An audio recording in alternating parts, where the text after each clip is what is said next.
자, 이게 영빈관 얘기가 갑자기 좀 벌거졌는데요. 우선 뭐 이경 대변인께 한번 여쭤볼게요. 왜 그동안 조용했던 것 같은데 청와대 대통령실 이전 문제만 거론되고 관저 공사가 지금 거의 이제 마무리될 단계잖아요. 네. 그래서 그쪽에 좀 관심들이 많았는데 영빈관을 다시 짓는다는 이슈가 이렇게 벌거진 뭐 배경이 뭔가요? 우선은 이번에 예산안, 내년도 예산안이 뭐 우리가 공개가 되면서 영빈관이 그 공개, 그러니까 영빈관 공사 비용이 우리가 공개가 되는 것인데 네. 우선은 여기서 문제점이 하나 있습니다. 과거에 윤석열 대통령이 한 6개월 정도 전이죠. 네. 영빈관 신축은 없다라고 얘기를 했습니다. 음. 기존에 지금 청와대 영빈관이 있기 때문에 그것을 뭐 사용하면 되지 않겠습니까? 라는 어조로 말씀을 하셨어요. 그런데 갑자기 대통령이 그럼 최소한의 아무리 후보 시절이지만 약속을 지켜야 되는 거 아니겠습니까? 그런데 갑자기 영빈관을 새로 짓겠다라는 얘기입니다. 예. 그러면은 우선 첫 번째는 대통령이 국민과 약속을 지키지 않았던 것이고 기존의 관저나 아니면 집무실 이전하는 비용 그리고 합참 이전한 비용이 추가적으로 얼마나 많이 들어가고 국민들이 어려운 상황인데 그런 부분이 논란이 있었음에도 불구하고 지금 새로 짓겠다라는 겁니다. 네. 그리고 마지막으로 대통령은 아니라고 했는데 누군가는 후보 시절에 누군가는 영빈관 옮겨야지라고 얘기했습니다. 누구였을까요? 배우자 부인 김건희 씨는 옮겨야지라고 기자와의 통화에서 7시간 통화 많이 유명하지 네, 않습니까? 네, 그때 네. 나왔습니다. 그렇기 때문에 지금 더 논란이 시작되는 지금 오늘이 어제부터 이제 오늘까지 시작점에 있는 것 같습니다. 이게 국민과의 약속을 저버린 것 아니냐, 그리고 또 그 여러 가지 논란들이 이제 시작되는 단계에 있는 것 같다 이런 말씀 주셨는데요. 당시에 이제 뭐 그 3월 달인가요? 윤석열 그 대통령 그 당시 당선자 시절이었던 것 같은데 기존의 영빈관을 활용할 수도 있다 뭐 이런 얘기도 있었던 것 같아요. 자, 그런데 그동안 이제 오랜 언론인 생활하시면서 우리 성국관 평론가께서는 청와대 출입돼 보셨고 10년 이상을 해보셨지 않습니까? 근데 영빈관 이거 뭐 별도로 짓는 게 맞는 건가요? 저도 뭐 청와대 영빈관은 몇 번 가봤어요. 네. 그 기자들이 풀 기자로 할 때 뭐 국가원수나 어떤 거 하면 풀에 딱 걸리면 그 영빈관도 가보고 하는데 물론 윤석열 대통령이 이 청와대를 벗어나서 그때 처음에 강화문 한다고 했다가 용산으로 옮기면서 필요하면 영빈관은 그 청와대 안에 있는 것을 쓰겠다고 이야기는 했죠.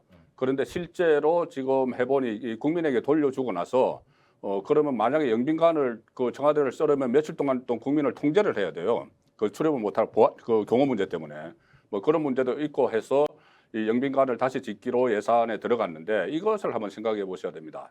이게 2023년 내년부터 만약에 예산이 이거 확정이 되더라도 2년 동안 짓는다는 거예요. 2년에 걸쳐서. 예, 그럼 2023년이면 2025년부터 사용할 수가 있죠. 2025년부터. 2년 동안 공사해서. 예, 2025년부터 네. 사용할 수 있죠. 그러면은 윤석열 대통령 임기가 2027년 5월까지입니다. 자, 네. 그러면은 2년 반 사용하는 거예요. 그 다음부터는 이 다음 대통령 누가 될지 모르지만 다음 대통령 사용하게 되죠. 자, 그래서 저는 이 논란을 보고 어떤 생각을 했냐면은 조금 전에 말씀하셨다시피 제가 청와대 한 10년을 출입을 하면서 그 해외 출장을 상당히 많이 나가봤는데 제가 가장 부러웠던 것이 뭐냐면은 그 다자기구 회의, 아셈이나 에이펙이나 이런 회의가 있으면은 그 도시 공항에 내리면은 전 세계 그 국가 정상들의 그 전용기가 딱 다 있어요. 전용기가 있는데 우리나라만 이게 전용기가 그 국가게 아니고 전 세계입니다. 전 세계. 그래서 지금은 뭐 대한민국이라고 써놨지만은 이명박 대통령 초기까지는 아시아나나 대한항공 거를 국기만 달았어요. 예. 그 왜 그러냐 하면은 이게 저 대통령 전용기를 하나 만들려고 하면 예산이 한 2, 3천억 정도 드는데 그걸 항상 다 반대하는 거예요. 그 야당에서. 그렇죠. 야당에서 반대하는. 그런데 야당이 뭐 민주당이든 국민의힘이든 그렇죠. 야당만 국민의힘이든 되면. 야당이든 야당은 다 반대하는 거예요. 예. 그런데 어차피 정권이 바뀌면은 예.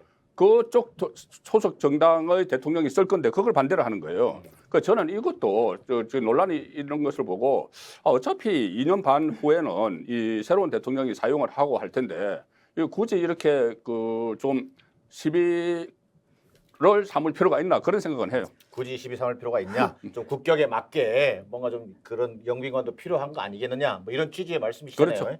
자, 그 실제 대통령실에서 이제 이 그 영빈관 다시 짓는다 이게 이제 언론 보도를 통해서 알려지고 이게 기재부 예산안에 그 내용이 포함되어 있었던 거 아니겠습니까? 근데 뭐 우선 예산 규모도 규모입니다만 그 대통령실이 해명이 어떤 거였냐면요. 국정 운영의 원활한 뒷받침 그리고 국격에 맞는 어떤 뭐 그런 그 행사 시설 이런 것들이 필요하다. 뭐 이렇게 얘기했단 말이에요. 이경 대변인 그 공감이 가십니까? 전혀 안 가니까 제가 지금 여기 앉아 있겠죠. 네. 국격 좋습니다. 우리나라의 네. 국격이 지금 대통령이 해외에 가서 대통령 부부가 해외에 가서 국격을 어떻게 보면 국격을 좀 떨어뜨리는 그 행보를 보이지 않았습니까? 그럼에도 불구하고 그러면 우리 영빈관만이라도 국격을 높이겠다라고 얘기를 한다면은 그 주장 일부 인정합니다. 그러면은 좋습니다. 그 국격을 높이는데 그럼 영빈관에 기존에 있는 청와대 영빈관을 사용할 수 있다고 얘기했으면 그 영빈관을 리모델링할 수 있는 비용은 없었는가? 굳이 이것을 신축해야만 했었는가라는 것을 좀 우리가 얘기해야 되지 않겠습니까?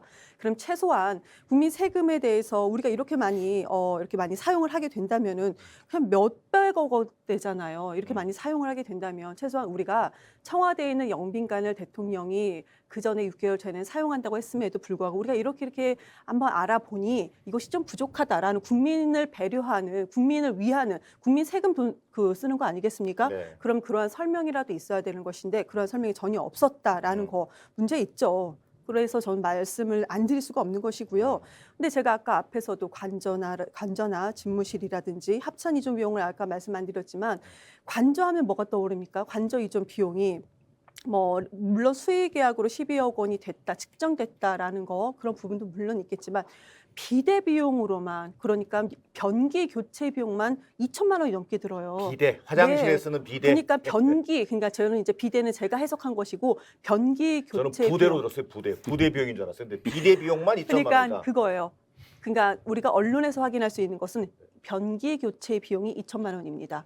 그것도 관저에만요. 이게 말이 되느냐. 그래서 많은 국민들이 댓글에 그런 얘기 나오잖아요. 황금으로 무슨 만드냐 이런 얘기 나옵니다. 네. 이거 국민 세금 아니겠습니까? 집무실도 할 얘기 많죠. 솔직히 당초 500억 원이었다가 지금 뭐 300억 원은 추가돼서 지금 다 완성되지 않았습니다. 그럼에도 불구하고 800억 원이 추가로 더 필요하다라는 거 아니겠습니까? 네. 이미 500억 원은 사용을 했어요. 그 언론에서도 보면은 현재까지 500억 원을 사용하고 37억 원을 더 사용했다.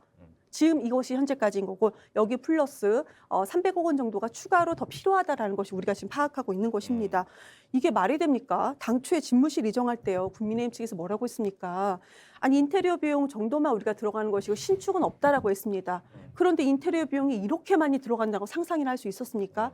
그러니까 최소한 국민 세금으로 무엇을 하기 위해서는 그런 국민들 에서 납득할 수 있는 설명이라도 돼야 되는 것인데 이거 지금 뭐 2년 있다가 사용한다고 하지 않았습니까? 뭐 2년 정도 들고 다음 대통령이 사용한다 했는데 다시 처음으로 돌아간다면 국민들께서 청와대 이전 찬성하셨습니까? 이게 공론화 됐습니까? 전혀 없습니다. 한마디로 본인들이 국민 세금으로 좀 더 깨끗한 집에서 아니면 조금 더 좋은 호화로운 생활을 하기 위해서 아니 그 변기에 2천만 원짜리 사용하기 위해서라고밖에 생각할 수가 없어요, 솔직히. 정말 비대- 완전히 무시하는 네. 비대보다는 네. 그걸로 해주세요. 변기로. 변기로. 변기로. 우리 좀 억양은 좀 이상하지만 네, 네. 언론에선 변기로 나왔습니다. 그 이야기하니까 갑자기 예전에 그런 얘기까지 생각납니다. 이 박근혜 전 대통령 시절 때인데 아예 뭐 박근혜 대통령이 그 인천시를 방문했는데 네. 당시 송영기 시장입니다. 근데 그 비대를 직접 들고 와서 맞아요. 청와대 그 일종의 부속실 멤버들이겠죠. 그랬던 이야기가 갑자기 생각나는데 뭐 물론 뭐 그 액수가 중요한 게 아니라 이제 어떤 국민적 동의라고 하는 것들을 이제 강조하면서 하나의 이제 그 예를 든 거로 보여집니다. 자, 지금 이경 대변인 말씀처럼 그동안 집무실 이전 비용으로 약 그 496억 정도 들 거다. 뭐 이렇게 이제 밝혀왔단 말이에요. 근데 하지만 그 이후에 이제 다른 정부 부처 예산까지도 막 306억인가 뭐 네. 이상을 추가로 갖다 썼단 말이에요. 그러면서 이게 관련 비용이 눈덩이처럼 불어나고 있어요. 이전 비용이라고 하는 것 자체를 전체를 보면. 자, 이런 상황에서 갑자기 또 영빈관이 지금 얼마입니까? 뭐 878억인가요? 네. 이게 든다고 하니 이게 뭐 국격도 국격이지만 이건 국민과의 약속이라고 하는 어떤 원칙적인 문제. 그다음에 또 이런 국민의 혈세가 이렇게 쓰여질 수 있는 거야라고 하는 국민적 반발도 있을 것 같거든요. 송국권 평론가. 이거는 일종의 어떻게 보면 프레임 만들기가 될 수 있는데 프레임. 변기에 2천만 원이 들어갔다 이러면은 국민들은 분노하죠. 네, 네. 자, 간주에서 변기에 2천만 원 분노하는데 저는 아직 그 기사를 보지는 못했지만 이제 네, 네. 보셨으니까 말씀하실 텐데 저는 그런 생각은 들어요. 관저 그러면은 보통 일반 사람들의 주택 개념하고는 다릅니다. 거기 경호동이 같이 있고 경호원들이 머무는 장소가 있고 또 부속실 비서들이 머무는 장소가 있고 네. 관리하는 사람들이 또 머무는 장소가 있고 네. 그러니까 일종의 하나의 어떤 이 집합체지 개인 주택으로 생각을 해서 변기 2천만 원 그러면은 정말 그거 뭐 한금으로 도색했느냐 이런 말 예, 나올 수가 예, 있지만 예. 거기에 아마 그 변기 설치되는 데가 상당히 많을 거예요. 그렇기 때문에 그런 액수가 나온 것 같고 그리고 이 사실 일일이 내가 간접 공사를 하는데 변기에 2천만 원 들어가고 이거를 일일이 설명을 할 수는 없는 거지 않습니까? 물론 그렇습니다. 그래 전체적으로 좀 늘어나는 이 부분에 대해서는 당초 예상을 못했고 또 이제 지적을 받을 수는 있죠. 그리고 사실 뭐 그 당초에 약속했던 것을 못 지키고 영병관을 새로 짓는 거 그러면 뭐 국민에게 설명을 하기는 해야 돼요. 이게 경호의 문제도 있고 이 청와대를 그 방문객이 정말 당초 예상보다 폭발적으로 많지 않습니까? 아직까지도 그 예약을 해야지 들어가는 그 상황인데 그러면 국민들이 해외 국가 원수가 보면 뭐 한 달에 한두 번꼴로 와요. 그럼 한 달에 한두 번꼴로 올 때 청와대 영빈관을 사용하려면은 그 앞뒤를 해서 경호 차원에서 한 2, 3일씩은 비워야 되거든요. 청와대 영빈관을 활용한다고 했을 때 활용한다고 했을 때 비워야 돼요. 네, 그럼 네. 영빈관만 비우는 게 아니고 청와대 근처를 다 비워야 돼요. 경호 문제 때문에. 불합리하겠죠. 예. 네, 이제 그런 문제를 좀 설명을 없이 이렇게 한 것은 저도 뭐 좀 세심하지 못했다고는 생각을 하는데 가령 예를 들어서 그 취임 축하 그 리셉션을 신라 호텔에 했을 때 그때 민주당에서 엄청나게 비판을 했어요. 뭘 호텔에서 하느냐 그거를. 네, 네. 그리고 또 국방 컨벤션 센터 거기서 또 뭐 외국 정상이 왔을 때 만찬을 했을 때 아니 그 무슨 뭐 군사 국가냐 군사 독재 국가냐 이런 이야기를 나왔거든요. 네. 그러니 그런 막상 취임을 해서 이런저런 그 막고 지적을 해보니 아 그러면 영빈관을 차라리 하나 번듯하게 짓는 게 낫겠다 이렇게 해서 추진을 했다고 이해를 해주시면 될 것 같아요. 제가 네 좋은 말씀 해주셨어요. 네. 그런데 또 제가 반론을 안 할 수가 없지 않습니까? 그러니까 아까 변기 교체 비용은 예산안에 변기 교체 비용 2,156만 원이라고 나와 있습니다. 네. 그러니까 그것은 기사를 우리 평론가님께서 저는 보지 못 않으셨어도 네. 그거는 이제 멈출 수는 있죠. 그것이 네. 팩트라는 점 말씀드리고요. 그리고 지금 저는 그 얘기 해드리고 싶어요. 이것이 지금 우리가 이 비용을 굳이 지금 들어가야 되는 것이 맞느냐?